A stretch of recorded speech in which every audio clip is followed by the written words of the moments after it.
Okay, let me introduce you to Yuning Liang, the owner of DeepComputing, and he's going to give a talk about the RISC-V platform. And yeah, if you want not only open source software, but you will want also open hardware, that's the way to go, right? Yes, I guess so. Thank you, Eric. Thank you, Eric, and thank you, Peter, and thank you everybody that helping for the past few hours. And as usual, and naturally, actually, we got the latest motherboard, just a warm up, and it's in here. But unfortunately, the stupidity of me, and I didn't bring my SSD, which works with these hardware versions with the right software, and we trying to recover with a new SSD, and Peter spent quite a bit of money on it, and we couldn't get it to work. We with the very expert helping, the young expert Nikita helping, and then we couldn't get it to work. It's just one of those days.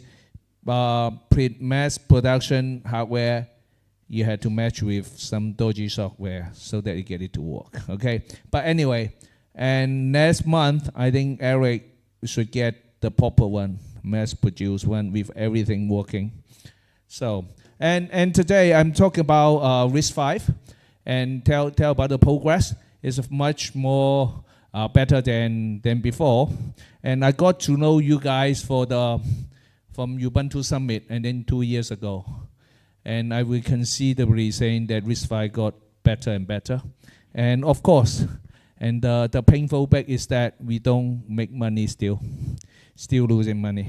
So, and now, as I say, the RISC-V hardware and it's conformed to the first standard called RVA23. From that onward, I think, because Lomiri is just getting on to the first release as well. So, and it will be better, it will be good that we collaborate and get things working. So I introduce myself for those one didn't know me. I'm Yuning. I'm a software guy. I used to put all the Java VM on all the mobile phone, and some of the static compiler work as well. I formed a startup based on the static compiler Open64 on analyzing all the backdoors softwares. So we call it static analysis. I sold the startup, and then the problem now, I founded DeepComputing during the COVID, and follow one of the classic terms. You know, are we a software guys here? I think we are all software guys, right? So are we serious about software? So whoever serious about software has to start doing their own hardware. Oh, one of the most stupid expression quote in the world, you know. We earn all the money in software, we lose them all on the hardware. But you know, and what DeepComputing does, we do a lot of consumer electronics. We did have the pad for the first 2 generations from and they got out of date. And also I make some toys around it to have fun, you know, because of losing money. So, and what happened to RISC-V? I think people were saying that RISC-V actually, and I would classify as open source software for like Linux, and then I was saying that RISC-V is very similar to it, and one day it's going to 30%. It doesn't matter who doing it. It's a part of the I was saying the human civilization say that we are bigger, we are all human. We had to share something that everybody have an equal right, make everything, and you will see now, actually, there's a lot of people doing RISC-V. And it's from the small going all the way to big. For example, like Stolen, we already got all the RISC-V AI machine going this year, cluster. Later on, I can do a sharing on the AI as well. So it's a lot of big players. And it's painful, but at the end of the day, probably took Linux probably 20 years to get where we are now, and 30 years. I think probably the same as Ubuntu. they near collapse, comes back, and break even, becomes a business, is still growing. And then I think RISC-V one day will go there. No matter who did it, if I'm not doing it, will be another Yuning, will be another whoever, you know. So hopefully one day we'll reach 30% of the ISA. So people should focus on, especially for the young kids. And it's very hard. I think it's not only RISC-V, I think x86 went through their hard time as well. So remember back in the old days, even x86, we have a lot of chipset company doing x86, and Intel, AMD, those survive. And then ARM, and then when I was in Nokia, ARM's listed in London, and their market value was only 1 billion. So actually ARM went through the hard time as well, but people don't remember it.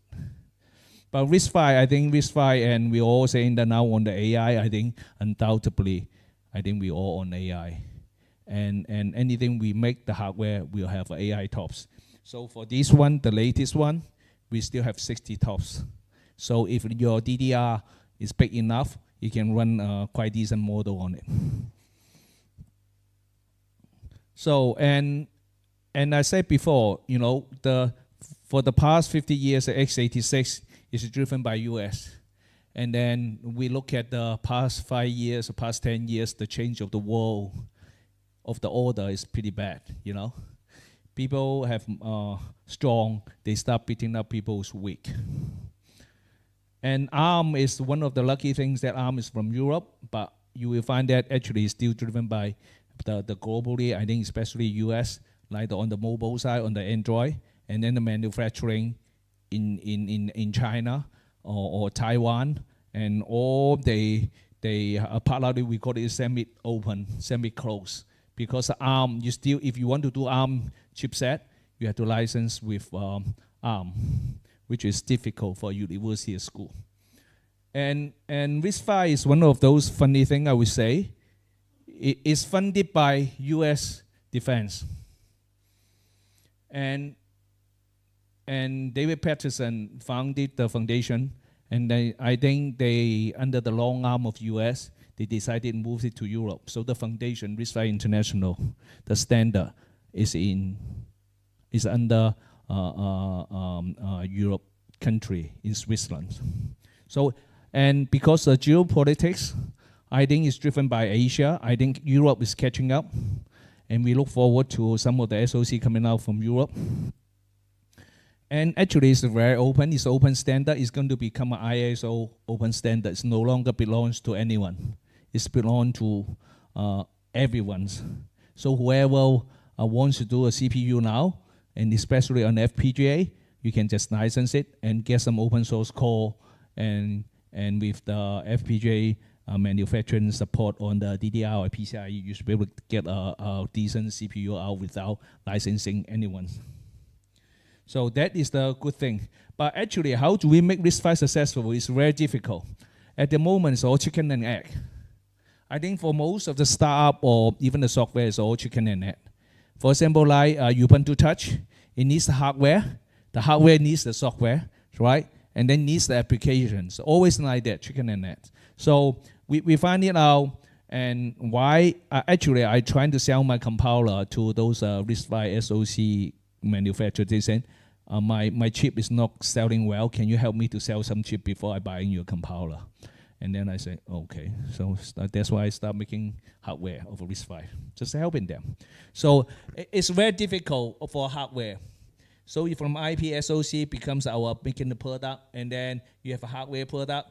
So then we have Ubuntu running on it, and then we need applications. So the more OS we on it, the more application we have it, then going to help on the sales of the hardware products. So it's just like keep tracing like this. Yeah, at the end of the day, is just the reason why I've been here, because is it called Lomiri? It's new things, right? So, and RISC-V is new things. We love to partner with the new thing and new startup or new ecosystem, because they just growing. No matter how fast, how slow they grow, right? It might die, but we give a try to help each other instead of focusing on to the new the old one like Android. We couldn't get push Android to do anything on RISC-V. So partnering is difficult. Partnering is very difficult, you know, because as I say, people, all the company have different objectives. So and like the SoC guy, they want to focus on everything. They make a chip. They want to make a pad, make a speaker, make a NAS, make everything. They're very complicated chips. And the worst thing is that in RISC-V, and actually we don't have enough resource compared to ARM. ARM itself have 10,000 people.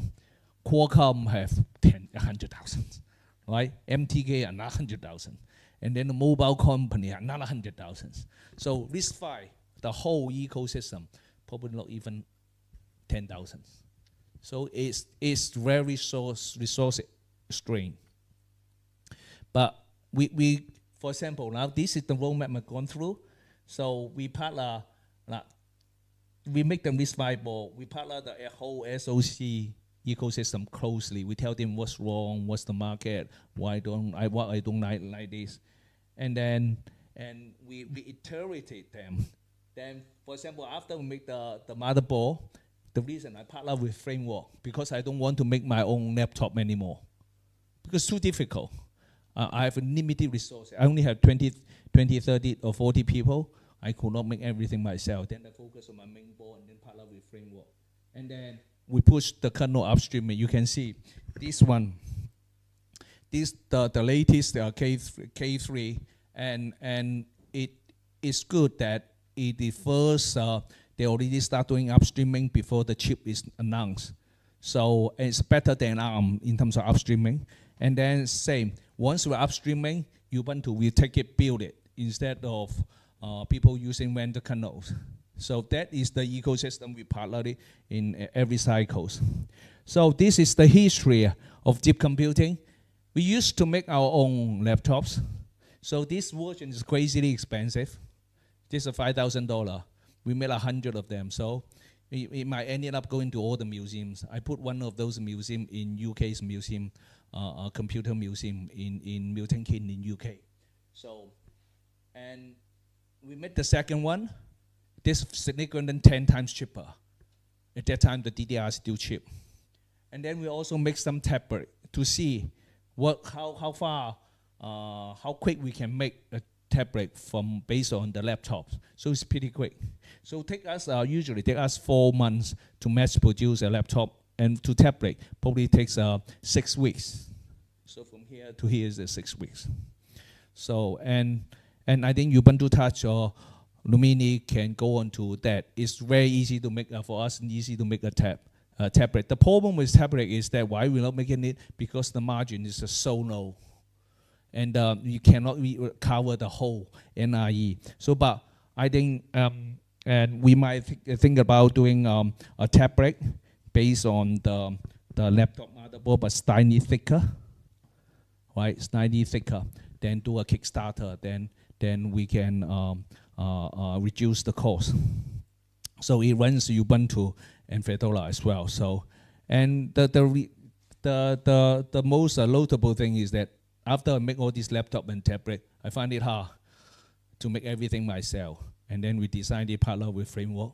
So from now on, I would not make my own tablet. I would not make my own laptop. But we always partner with a Framework to make their motherboards.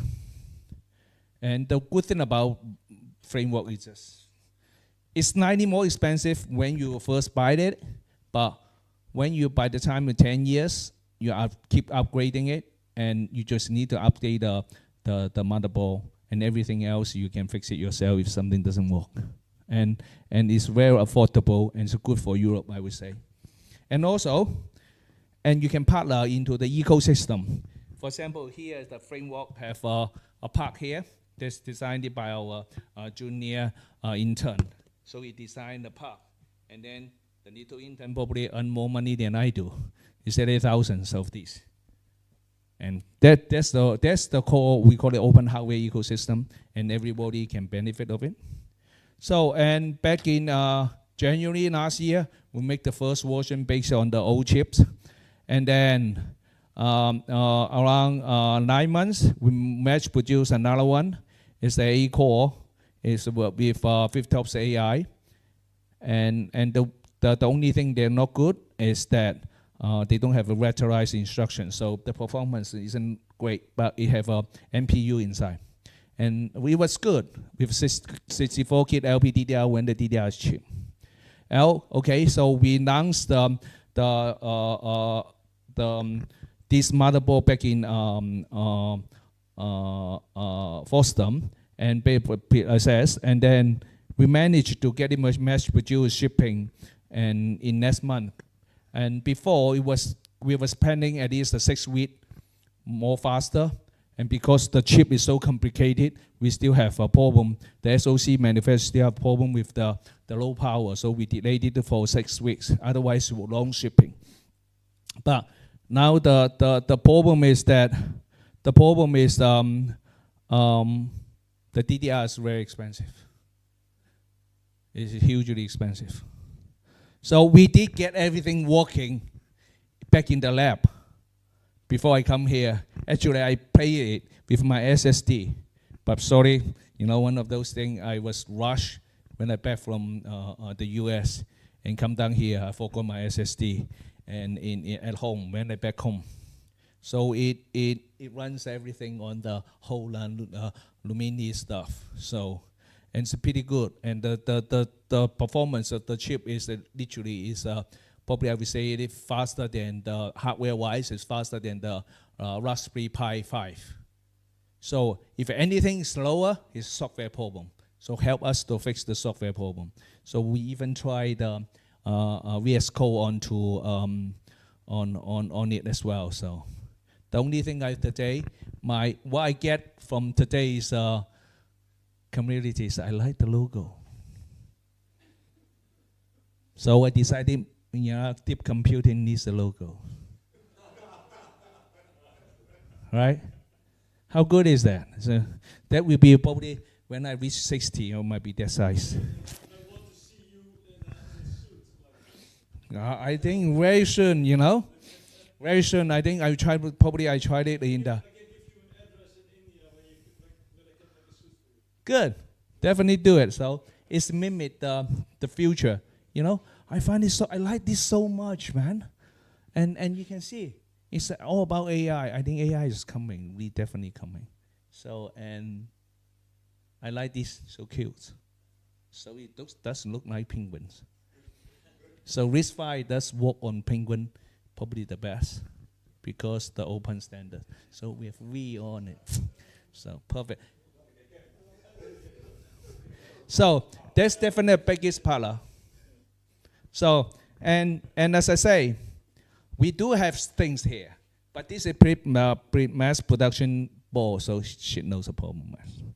But you can see all the wiring here, all the wire, all this, but we see the U-boot is running, the fast boot is running, and also you can put to a plastic that becomes a desktop. So this is much more affordable than this one. And the framework chassis is still costly. I think it's nearly $500. And then the new one is $600. But for this one, probably just a motherboard plus $100 on this. It have a desktop and really decent. And that's why I said to Eric, we might make a tablet based on it, and then you guys can have a touch support, and that will very similar to what framework 12-inch is. So thank you very much. I tell you one last thing. It's the RISC-V AI. Where's my mouse? Okay.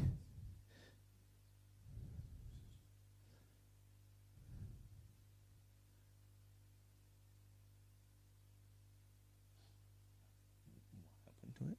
Where's it gone? What happened?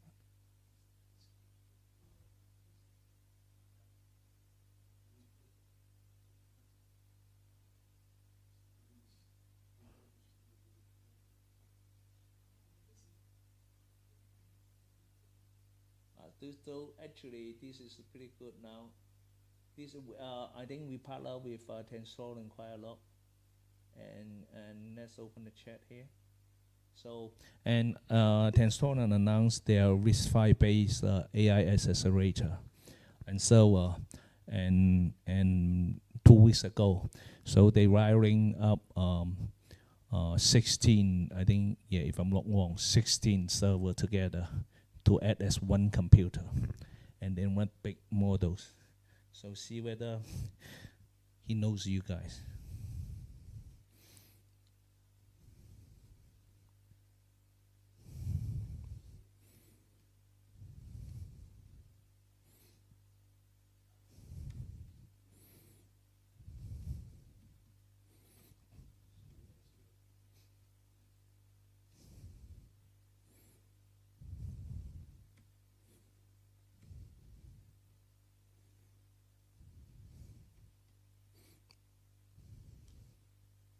So actually, this is a big model. It's a 700B model.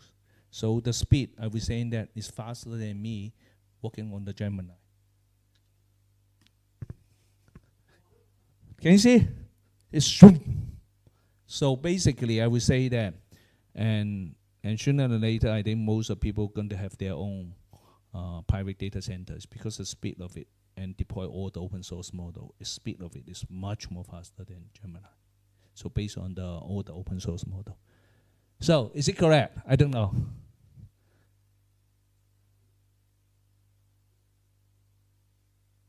Wow, they are long, man. 700B is a DeepSeek model. So it's super fast. If you take a look, Qualcomm and Gemini. Yeah, so and yeah, so and it can generate some of the image as well. I don't know about audio. I haven't tried this. I don't know whether I can record. Okay, should we try or generate speech? Okay, that's true. Say hello.